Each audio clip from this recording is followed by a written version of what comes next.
자, 어머님들의 고민입니다. 독서 논술 학원을 보낼 때 많이 고민을 하시는 부분들. 일단 첫 번째 고민은 아이가 책에 대한 흥미나 책을 오래 잘 읽지 못한다라는 독서 자체에 대한 고민이 있으시고요. 근데 독서 프로그램을 운영하는 독서 지도를 하는 그런 학원에 보내실 때 이유는 사실 이 한 가지만 존재하는 것은 아니죠. 여기에서 더 이어져서 어머님들께서 생각하시는 부분이 바로 쓰기에 대한 고민이신데요. 그래서 많은 학원들의 이름이 독서 논술학원, 독서 토론학원 막 이런 식으로 이름이 붙여져 있습니다. 결국은 독서에 대한 고민은 그냥 읽기나 잘 읽는 시간의 지속 시간이 증가하는 이런 여부에만 그치는 것이 아니라 반드시 학습적인 표현 역량으로 연결이 되어야 된다는 점인데요. 여기에서 학원의 유형이 조금 분리가 됩니다. 자, 독서학원을 통한 니즈는 지금 말씀드린 것처럼 단순히 읽기뿐만이 아니라 읽고 나서 무언가를 표현하는 단계에 이르기까지 전체 과정을 아우르게 되는데요. 책을 읽고 난 이 자극을 어떻게 표현하는가의 그 중간 과정이 사실 가장 중요한 과정이겠죠. 그 과정이 바로 생각하기 과정입니다. 교육의 형태를 이렇게 많이 말씀들을 하시곤 합니다. 예전에 티칭 방식에서 thinking 방식으로 변화하고 있다. 이런 표현들을 전문 교육학자들께서 말씀을 해주시는데 바로 이 뇌 훈련에 해당하는 생각 정리의 부분이 어떻게 이루어지느냐에 따라서 조금 학원의 유형이 달라지는 것 같습니다. 첫 번째는요, 그 지적 자극에 해당하는 인풋 과정, 독서 과정에 중점을 둔 학원들의 유형이 있습니다. 요걸 조금 더 세분화돼서 말씀을 드리면 독서 코칭 학원이라고 말씀을 드릴 수 있을 것 같은데요. 대표적으로 리드라는 단어들이 들어간 브랜드들이 여기에 주로 속합니다. 그래서 이런 독서 코칭 위주의 학원의 경우에는요, 아이들이 책을 읽는 시간을 주로 넓게 확보하고 있기 때문에 상대적으로 책을 읽고 나서 생각을 하는 이 뇌훈련 과정이 책에 대한 내용을 더듬어서 기억하거나 잘 책의 내용을 이해하거나 이해한 것을 확인하거나 아니면 이 부분에 대한 나의 생각을 기술하는 것 정도로 조금 제한이 되어 있는 경우가 많습니다. 이 부분을 제가 독서 코칭 위주의 학원이라고 말씀을 드려볼게요. 물론 책을 잘 읽고 다독을 하는 것도 굉장히 독서에 있어서 중요한 학습의 유형이기 때문에 이것이 좋다 나쁘다를 논하는 것은 아닙니다. 이 부분에 대한 오해는 없으셨으면 좋겠고요. 자, 어쨌든 이 시간을 통해서 아이들이 읽기, 인풋 자체에 집중을 하고 여기에 대한 생각거리를 내용에 대한 이해, 그리고 여기에 대한 본인의 생각이나 느낌, 소감 위주로 아웃풋 활동이 이루어지는 학원들이 일단 독서 코칭 학원이 있다라는 점.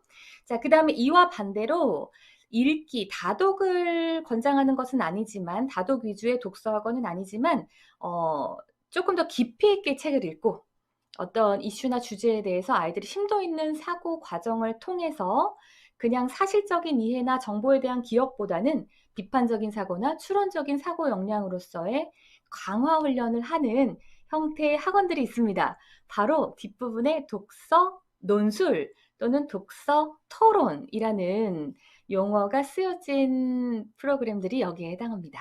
떠오르시는 것이 몇 개 있으실 것 같아요. 제가 유튜브 온라인 오픈 방송이라서 실제 브랜드를 거론하기는 조금 조심스러운 부분이 있어서 말씀을 드리긴 어렵지만 네, 떠오르는 거 있으시죠? 그래서 네, 토론 위주나 논술 위주의 학원들은요, 다독을 권장하지는 않습니다. 아까 제가 앞서 말씀드렸던 것처럼 독서 코칭 위주의 학원보다 일주일의 회차 수업 자체도 적고요. 주로 주 1회 수업으로 구성이 되어 있고 그 다음에 책을 통해서 완독을 한 다음에 어떤 생각 이슈들, 논쟁의 거리들을 선생님의 역량으로 제공을 해주시고 또 이에 대한 코칭 부분도 선생님 역량에 따라서 그 질적인 차이가 발생될 수 있기 때문에 이런 부분들이 또 활동을 선택하시는데 되게 중요한 요소가 되시기도 하시죠. 독서 토론 수업이나 독서 논술 수업에서 주의를 하셔야 되는 부분이 바로 선생님의 역량에 따라서 아이의 수업의 질이 좀 달라질 수 있다라는 점 때문에 또 이제 학원을 선택하실 때 조심스러운 부분이 있지 않나 생각합니다. 자, 하지만 다시 제가 제일 처음에 말씀드렸던 부분으로 돌아가서 이 독서를 통한 어떤 뇌훈련 활동, 사고력 활동을 통한 아웃풋, 문제풀이이거나 아니면 내용에 대한 이해 암기이거나 아니면 좀 더 깊은 사고력을 요하는 비판적인 추론, 비판적인 사고, 이런 활동을 통한 말하기나 쓰기 훈련들, 이런 이제 고도한의 쓰기 훈련들을 어, 종합적으로 아이에게 키워주고 싶으시다라는 생각을 가지셨다면 특히 이 아웃풋 부분을 간과하시기는 좀 어렵겠죠. 그래서 어릴 때, 학년이 어릴 때에 어떤 다양한 책을 통해서 책에 대한 흥미나 거부감을 없애주는 시간이 확보가 되어 있다면 사실은 조금 더 아웃풋 쪽의 활동들이 얼마나 다양하게 구성되어 있는지를 고려해 보시는 것이 지금 교육 트렌드에 맞는, 그리고 아이의 학년 성장에 맞는 조금 더 지혜로운 선택이 아닐까, 요 정도로 제가 유형을 조금 분리하면서 이제 본격적으로 저희 프로그램의 특징을 좀 말씀드려 보도록 하겠습니다. 자, 독도가 다른 프로그램과 다른 이유 사실 너무 많아요. 어머님들도 이렇게 물어보시고요. 원장님들께서도 이렇게 물어보세요. 리땡땡이랑은 뭐가 달라요? 한땡땡이랑은 뭐가 달라요? 책땡땡이랑은 뭐가 달라요? 이렇게 말씀을 하십니다. 앞에 내용을 조금 정리해서 말씀을 드리면 독서 코칭 위주의 학원들도 있고 아웃풋 위주의 그 쓰기나 토론, 논술이 위주로 된 학원들도 있는데 독도는 이 두 가지가 잘 융합이 돼서 밸런스를 좀 잘 맞춘 프로그램이라는 겁니다. 두 가지 중에 어떤 한 가지에 치중되어 있지 않고요. 고른 컨텐츠를 제공해 드린다는 특징이 있는데 이것을 이제 세 가지로 정리해서 말씀을 드릴게요. 네, 여기 잘 안 먹네요. 네, 첫 번째는요. 학년 책에 맞춰진 전문화된 장문 프로세스가 있다라는 점입니다. 자, 요거는 이제 제가 처음 말씀을 드리는 부분이죠. 학년 책에 맞춰진 장문 프로세스가 있다라는 점은 제가 정말 자신 있게 독도만이 가지고 있는 아주 유니크한 프로그램이라고 말씀을 드릴 수가 있는데요. 지금 앞에서 쭉 말씀을 드린 것과 마찬가지로 뭔가의 자극이 있어서 뭐 읽기나 아니면 선생님의 말씀이나 토론하기 같은 경우에는 어떤 쟁점을 토대로 해서 이제 아이들이 활동들을 하게 되는데요. 뭔가 인풋이 있어서 그것에 대한 아웃풋, 말하기나 쓰기를 하는 활동들을 위주로 해서 기반이 이루어져 있다고 하면 이러한 글쓰기 활동을 잘 하기 위한 기법 훈련이 필요하겠죠. 아이들이 뭔가를 기술적으로 잘 쓰는 그런 배움도 필요하기 때문이에요. 근데 대부분은 이런 기술적인 부분이 체계적으로 나뉘어져 있지는 않습니다. 왜냐하면 일반적인 논술학원이나 토론학원의 경우에는 토론은 또 조금 다른, 디베이트는 좀 다른 분야이긴 하지만요. 갈래별 글쓰기를 중심으로 해서 선생님의 경험치나 역량에 따라서 아이들의 이런 기술적인 부분을 그때 지도를 해주시는 경우가 훨씬 더 보편적인 방법입니다. 그런데 사실은 이 학년 체계에 맞춰진 글쓰기의 어떤 훈련 기법들이 교과서 내에 이미 잘 그 학년별 프로세스가 구성이 되어 있기 때문에 독도에서는 이런 교과서 체계에 맞춘 특화 기술 연마라고 말씀을 드릴 수 있을까요? 이러한 프로세스가 별도로 삽입이 되어 있다는 점이 기존의 다른 독서 논술 프로그램과는 차별화된 어, 훈련이라고 있다고 말씀을 드릴 수가 있겠고요. 두 번째는요. 독서 코칭 위주의 학원에서는 조금 다루기 힘든 토론 수업, 그 다음에 논술 학원에서 또 별도로 토론 수업을 다루는 시간을 만들기 좀 어렵기 때문에 그 선생님의 역량에 따라서 이러한 토론 수업을 일부 진행하실 수는 있지만 그 때때마다 교재들이 이렇게 지정이 되어 있는 경우들이 많습니다. 자, 하지만 독도에서는요, 모든 도서에서 이 도서에 대한 사실적인 이해와 느낌뿐만이 아니라 별도의 토론을 활동을 할 수 있는, 아이들과 그룹으로 토론 활동을 할 수 있는 이러한 활동 가이드를 제공을 하고 있습니다. 훨씬 더 다양한 생각 표현이 가능할 수 있는 컨텐츠이겠죠.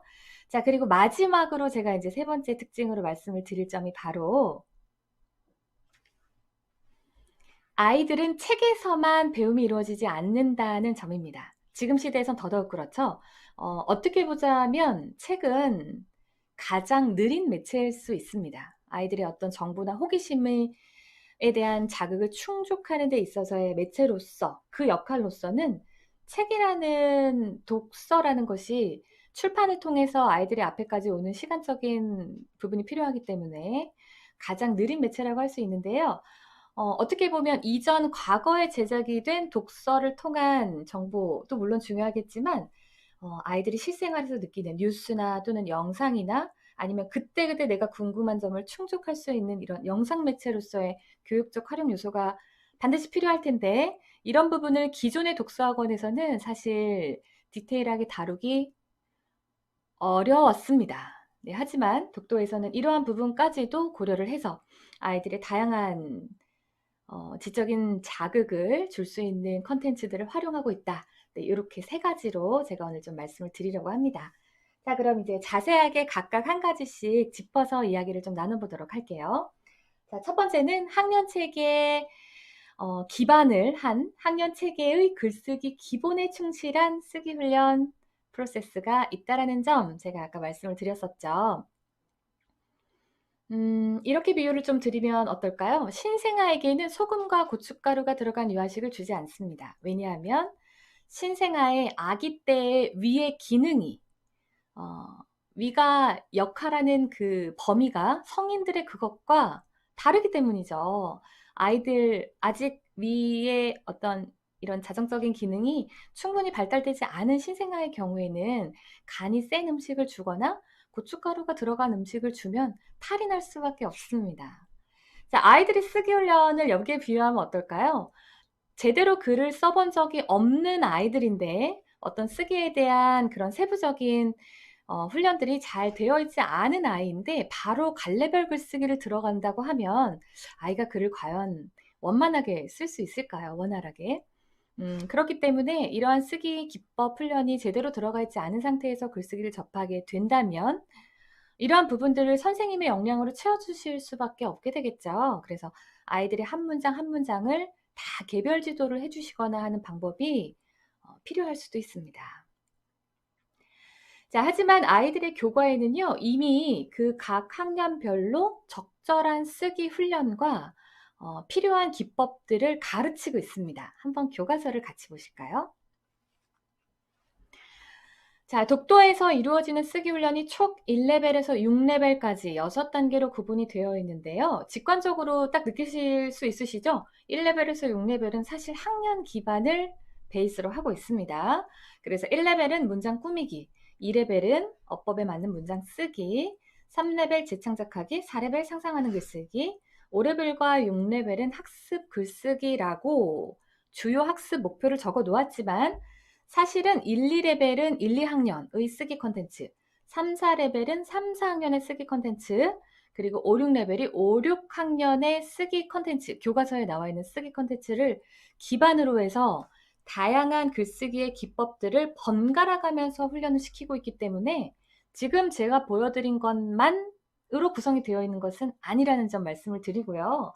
교과서의 목차를 한번 보시면 1학년 목차에서 나오는 이러한 쓰기의 콘텐츠 목표들이, 학습 목표들이 낱말을 이해하고 관찰하여 글을 쓰고 생각을 나타내고 인상이 깊었던 일을 떠올리며 쓰고 또 실감나는 표현을 하고 이런 식으로 아이들이 주변에서 흔히 일어날 수 있는 소재들에 대한 관찰 글쓰기, 오감 글쓰기를 위주로 하고 있습니다.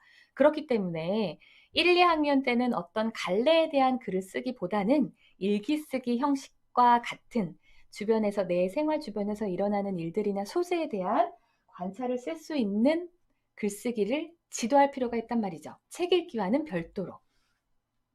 자, 3, 4학년 교과서를 보시면 이제 가장 크게 보실 수 있는 부분이 이제 문단이라는 개념이 나오는 부분인데요. 이 문단이라는 것은 어떠한 특징을 가지고 있냐 하면 1, 2학년 때 이렇게 문장으로만 구성이 되어서 각 문장을 풍부하게 꾸미는 것에만 조금 더 집중을 한 글쓰기였다면 3, 4레벨이라는 것은 각 문장과 문장의 개연성, 연결성을 유지하면서 글을 쓸 수 있도록 하는 훈련이 병행되어야 된다는 학습 목표를 가지고 있습니다. 그렇기 때문에 지금 보시는 것처럼 문단의 짜임이라든지 아니면 중요한 내용, 중심 생각, 중요한 내용을 요약하고 간추리는 활동이라든지 또 이러한 것들을 통한 나의 상상하는, 개연성이 있는 상상하는 글을 쓴다든지 하는 학습 목표들이 주어지고 있고요. 이제 이러한 기법들을 충분히 1학년부터 4학년까지 훈련을 해야지만 비로소 5, 6학년이 되었을 때 학습 글쓰기에 진입을 할 수 있게 됩니다. 어머님들께서 떠올리시는 그 학습에 필요한 글쓰기, 수행평가에 필요한 글쓰기들이죠. 개요를 잡고 설명문이나 논설문이나 또는 뭐 기사문 같은 논리나 사실적인 기반에 근거한 글도 있을 것이고, 또 경험에 기반한 뭐 기행문이나 일기쓰기 같은 다양한 글들을 아이들이 써볼 수 있게 하려면, 5, 6학년이 돼서 써볼 수 있게 하려면 이러한 기술적인 훈련에 대한 부분이 충분히 뒷받침되어야 한다는 말씀을 드리고 있는 것이죠.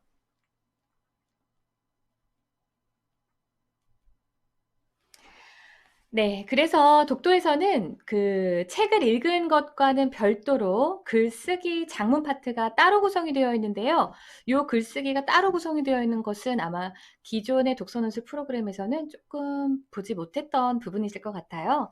그래서 제가 오늘은 이 글쓰기에 대한 걸 모든 페이지를 자세하게 보여드리기는 좀 어렵지만 너무 방대하기 때문에 몇 가지 예를 좀 보여드리면서 이런 식으로 구성이 된다라는 자료 화면을 보여드려 보도록 하겠습니다. 자, 지금 보시는 것이 바로 학습 화면인데요. 독도의 학습 화면은 아이들 학생별의 학습 데이터를 저장하고 있기 때문에 각각의 계정이 부여가 됩니다. 온라인으로 학습을 하는 이유는 오프라인 학습을 잘하기 위한 사전 준비 단계로 이해를 해주시면 좋겠습니다. 그래서 아이들이 학습 계정으로 들어갔을 때 첫 번째, 책 읽기와 글쓰기의 섹션이 분리되어 있고요. 여기에서 이제 글쓰기를 클릭을 하게 되면 지금 보시는 것처럼 아이들이 전문적인 교과서에서 가르친 대로 그 학년의 수준에 맞춘 레벨대로 다양한 글쓰기 훈련, 다양한 소재에 대한 글쓰기 훈련을 하게 됩니다. 제가 아까 말씀드린 1, 2학년은 주로 오감, 관찰 글쓰기 에 대한 활동이 많이 필요하다라고 말씀을 드렸는데요. 한 독도의 글쓰기 예를 보여드려 볼게요. 자, 지금 보시는 것은 이제 1, 2레벨 아이들이 쓰는 다양한 문장 꾸미기, 문장 만들기에 대한 컨텐츠입니다.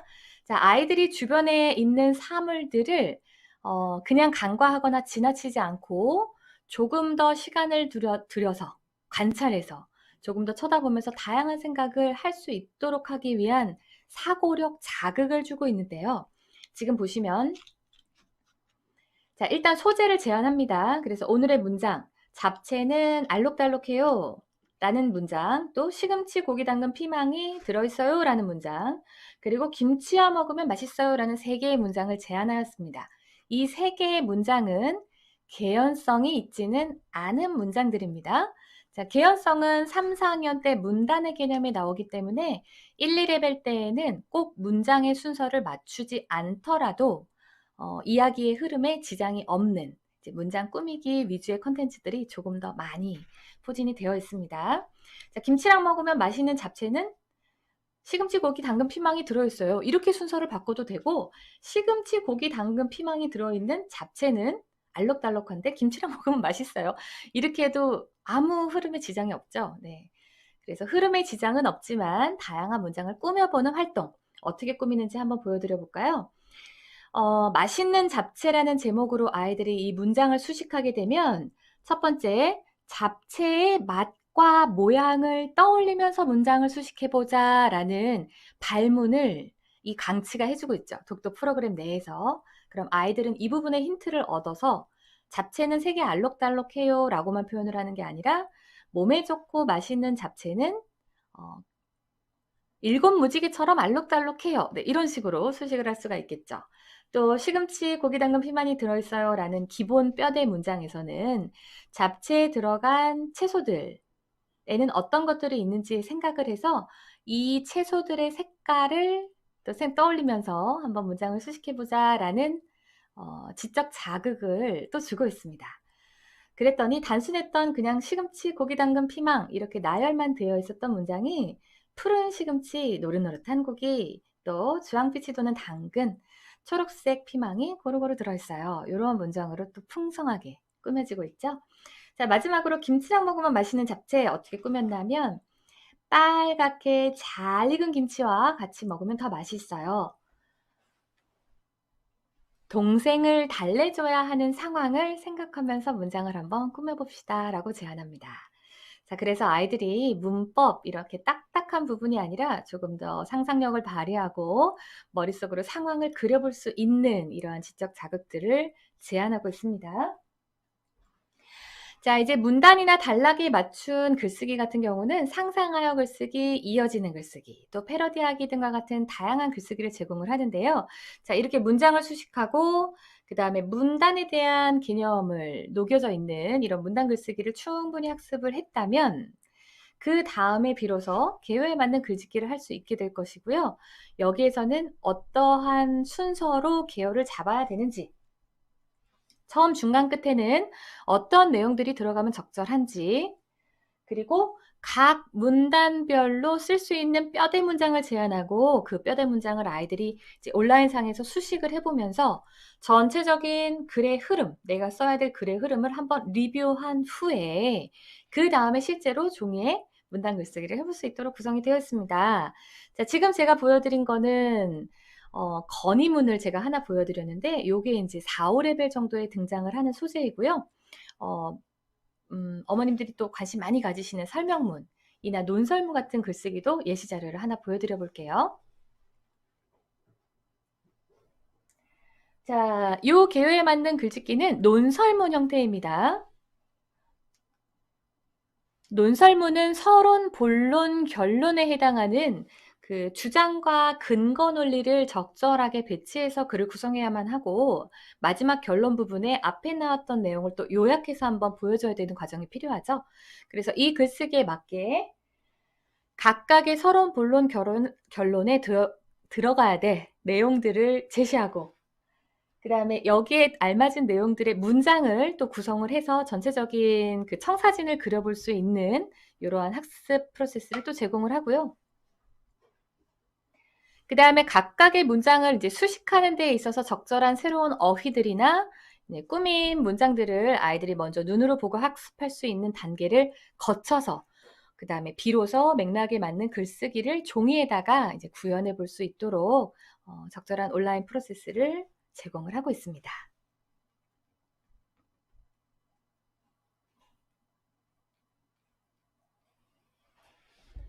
자, 이렇게 되면 아이들이 온라인에서 한번 학습했던 내용들을 다시 오프라인으로 상기하면서 써보는 과정에서 자신의 개성이 조금 더 드러날 수도 있고 기존에 내가 가지고 있었던 배경 지식들을 더 활용해서 더 풍성한 글쓰기를 할 수도 있게 되겠죠.